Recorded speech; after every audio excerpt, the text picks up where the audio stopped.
Hello and welcome to what are we calling these again? I can't remember. Eidolon Media Club. Eidolon Media Club. I am your current host, Iris, and with me today is Crystal. The year is 2025, and I am the coolest guy. And Mike. Hi, I'm also here. Much to everyone's chagrin. Mike, don't say that. We like that you're here.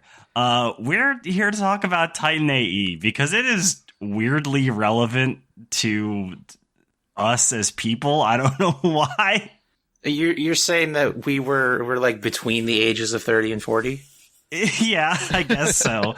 But even still, like, Titan AE did not make that much of a splash, is the thing. It super didn't. So I was re-listening to old playlist episodes the other day, and then I remembered, like, yeah, Titan AE came up twice because of the Iron Spy episode and the Urge episode. And it's like, yeah.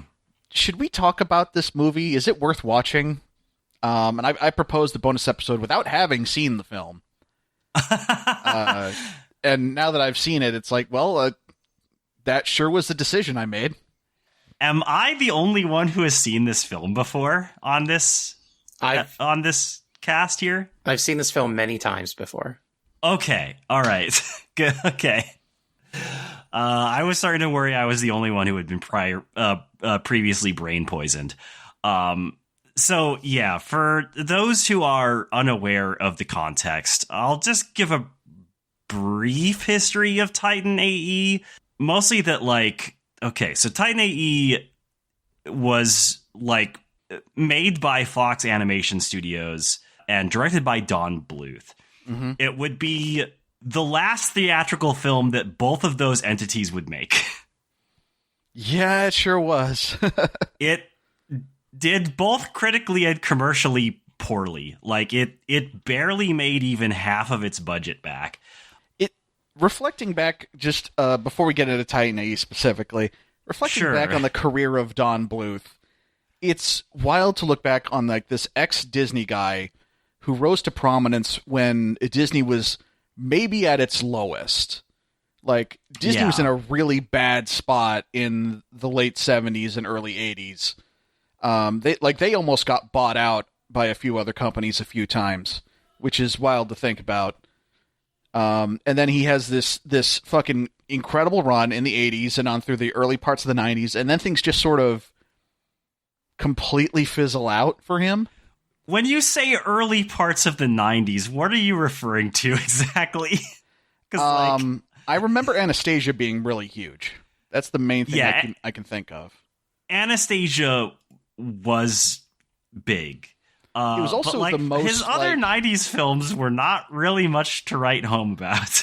It was also his most Disney-esque movie, when you get right down to it.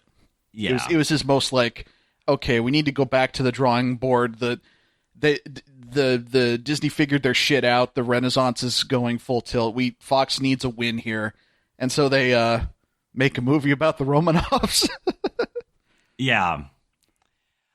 Which, like, it did okay for both Bluth and Fox Animation Studios. Mm-hmm. Fox then puts out, like, a direct-to-DVD, like, movie, Bartok the Magnificent, and then Titan AE is their next theatrical film with Bluth. It bombs. Fox Animation Studios is shuttered, like, 10 days after the debut of the film. Like, it hasn't even exited theaters yet. At that point. Yeah. Because I remember seeing Titan AE around when both it and Chicken Run were currently being screened in theaters, with Chicken Run absolutely making an absurd amount of money for a stop motion film, to be honest. Yeah. When did this drop relative to Treasure Planet?